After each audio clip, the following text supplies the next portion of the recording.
Assalamualaikum and welcome back to New Growth School and Academy. This is your teacher Salam Jan. Exercise 8.2 आपके सामने है. आपने निकालना है find the scalar triple product. तो scalar triple product आपने find करना है कुछ वेक्टर्स के. ये एक वेक्टर है, ये दूसरा है, ये तीसरा है. बहुत आसान सवाल है. सॉल्यूशन, इन वेक्टर्स को नाम दे देते हैं. Let a vector is equal to i plus 2j plus 3k, b vector is equal to minus i minus J plus के. सी वेक्टर को नाम दे देते हैं आई प्लस जे प्लस के. तो तीन वेक्टर्स आपने नाम दे दिए. इनका आपने स्केलर ट्रिपल प्रोडक्ट निकालना है. तो स्केलर ट्रिपल प्रोडक्ट कैसे निकालेंगे?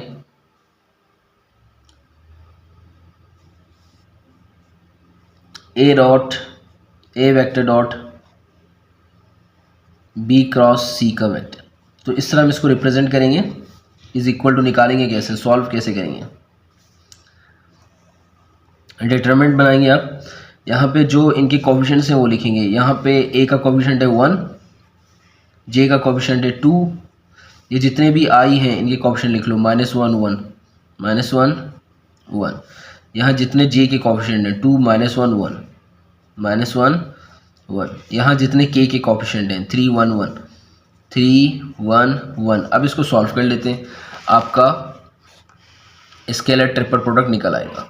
Let's go for it. I को पिक करेंगे, इसका रो और इसका कॉलम इस तरह कवर कर लें.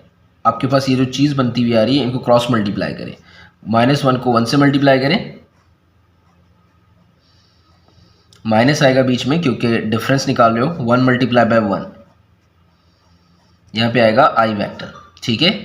इसी तरह सेकंड पोजीशन पे आप लिखना है -2. -2 क्यों लिख रहे हैं? क्योंकि आपके पास फर्स्ट रो सेकंड कॉलम है. फर्स्ट और सेकंड कॉलम के लिए -2 रखते हैं, माइनस लिखते हैं. अब 2 को आपने सेलेक्ट किया है, इसका रो और इसका कॉलम आपने इस तरह कवर कर देना है. बाकी जितने भी एलिमेंट्स आ रहे हैं आप उनको मल्टीप्लाई करें. -1 को 1 से मल्टीप्लाई करें. ये हो जाएगा -1 मल्टीप्लाई बाय 1, बीच में साइन माइनस का आएगा. 1 मल्टीप्लाई बाय 1. ठीक है. उसके बाद आप 3 लेना है अपने, +3. ये पॉजिटिव होगा. पहला पॉजिटिव, दूसरा नेगेटिव, फिर पॉजिटिव, फिर नेगेटिव. ये चलता रहेगा. क्योंकि स्पेस नहीं है तो यहाँ पे डायरेक्ट कर रहा हूँ. तो ये रो, ये कॉलम. ठीक है, नज़र आ रहा है. -1 को 1 से मल्टीप्लाई करेंगे, ये हो जाएगा -1 माइनस यहाँ फॉर्मूले का, और ये माइनस जो क्वेश्चन में गिवन है, तो ये हो जाएगा +1 मल्टीप्लाई बाय 1 कितना होगा 1. ठीक है. ये आपके पास आ गया के. आई, यहाँ जे नहीं लिखा, यहाँ पे जे लिखना है, यहाँ पे आएगा के. अब इसको सिंप्लीफाई कर लेते हैं. 1 -1 आई -2 -1 multiply by -1 sorry -1 multiply by 1 -1 minus 1 multiply by 1 1. ये आ गया जे प्लस 3 -1 + 1 कितना होता है 0 के. -1 क्या होगा -2 मल्टीप्लाई बाय 1, ये हो जाएगा -2 आई. -1 ये हो जाएगा -2 माइनस माइनस हो जाएगा प्लस 2 2 ज़ा 4. J plus 3 multiply by 0, it's a 0 K. सो आपके पास जो आंसर आ रहा है, this is the answer of a scalar triple product. I hope you understand. एक गलती की हुई है. यहाँ पे आई, यहाँ पे जे, यहाँ पे के नहीं आएगा क्योंकि हमने आई जे के ऊपर लिखा नहीं है. तो इट विल बिकम, इसका आंसर आगे मज़ीद बढ़ेगा. तो -2 + 4 + 0 equal to 2. So this is the answer of scalar triple product. ये आपके सामने एक सवाल है. क्वेश्चन नंबर 2, आपने लेमडा फाइंड करना है. कुछ फैक्टर्स गिवन है ए बी सी के फॉर्म में. ए बी सी लिखा नहीं है, आप नाम रखेंगे. और कोप्लेनर. कोप्लेनर क्या होता है कि ये तमाम वेक्टर एक ही प्लेन में लाई करते हैं. एक ही प्लेन में लाई करने की वजह से इनका नाम क्या पड़ता है, कोप्लेनर. जिस तरह आप कोमेट्स होते हो, तो इसी तरह ये कोप्लेनर है. सॉल्यूशन, इसके लिए कंडीशन आपने याद करनी होगी. अब लेट करेंगे. पहला वेक्टर आपके पास ए है, आई प्लस जे प्लस 2k. दूसरा वेक्टर आपके पास है lambda I minus J plus के. सी vector is equal to 3i minus 2j minus K. पता कैसे चलेगा कि आपके ये गिवन वेक्टर किस कोप्लेनर है या नहीं? तो कोप्लेनर फाइंड करने के लिए आपने इनका स्केलर ट्रिपल प्रोडक्ट निकालना है। अगर scalar triple product A dot B cross C, अगर स्केलर ट्रिपल प्रोडक्ट 0 के बराबर आया तो हम कहेंगे ये तमाम के तमाम आपस में क्या है? कोप्लेनर है। अगर 0 के बराबर नहीं आता तो हम बोलेंगे ये वेक्टर कोप्लेनर नहीं है। यहाँ पे हमें ये बताना नहीं है कि कोप्लेनर वेक्टर है या नहीं। यहाँ पे कहा गया है कि वेक्टर्स हैं कोप्लेनर, तो मतलब इनका जो सॉल्यूशन होगा वो 0 के बराबर होना चाहिए। अब यहाँ पे हमने लेमडा की वैल्यू निकालनी है, तो उसके लिए मुझे यहाँ पे वैल्यू पुट करने पड़ेंगे, जिस तरह हमने क्वेश्चन पहले वाले क्वेश्चन भी किया था। कोएफिशिएंट लिखेंगे आई के, यहाँ आएगा 1, यहाँ पे आएगा लेमडा, यहाँ पे आएगा 3, यहाँ पे आएगा 1, यहाँ पे आएगा 1 -1, यहाँ पे आएगा -2, यहाँ पे आएगा 2, यहाँ पे आएगा 1, यहाँ पे आएगा -। ठीक है, अब इसको सॉल्व करेंगे। हमें कंडीशन को तो पता है ये 0 के बराबर होना चाहिए तभी कोप्लेनर है, तो हमारा लेमडा निकल आएगा। तो सॉल्यूशन आपका वैसे ही चलेगा जिस तरह 1 को लिखेंगे, इसकी रो और इसका जो कॉलम है वो कवर करेंगे। -1 को -1 से मल्टीप्लाई करेंगे, हो जाएगा 1, बीच में माइनस और ये माइनस हो जाएगा प्लस, 2 मल्टीप्लाई बाय 1 हो जाएगा 2। यहाँ पे 1 आ रहा है, ये इसको लिखेंगे -1, इसकी रो और कॉलम को कवर करेंगे। आपके पास लेमडा मल्टीप्लाई बाय -1 ये हो जाएगा माइनस लेमडा, है ना, -3 मल्टीप्लाई बाय 1 ये हो जाएगा 3। ठीक, अब इसके बाद +2, इसका रो और इसके कॉलम को आइसोलेट करेंगे। ये हमने सही लिखा है, ये और ये माइनस लेमडा -3 सही है। अब इसकी बारी है, 2 को लिखा है, इसका रो और इसका column. So lambda multiply by -2, the answer is -2 lambda, minus minus plus हो जाएगा, 3 मल्टीप्लाई बाय 1 ये हो जाएगा 3। अब इसको रिजॉल्व करते हैं, सिंप्लीफाई कर लेते हैं। तो यहाँ तक आप लोगों ने कर लिया। 1 + 2 कितना होता है? 3 -1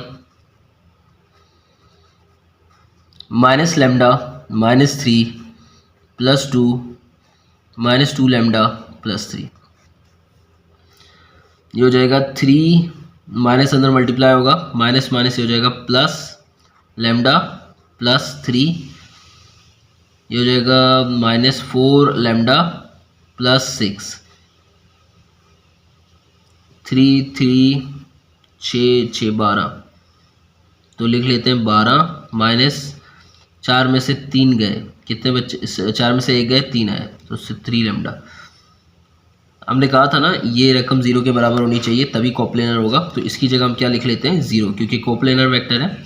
-3 लेमडा को लेफ्ट साइड पे लेके आएंगे, ये हो जाएगा +3 lambda is equal to 12, 3 multiply हो रहा है, वहाँ जाके क्या होगा? डिवाइड, 12 डिवाइडेड बाई 3, आंसर आ गया 4।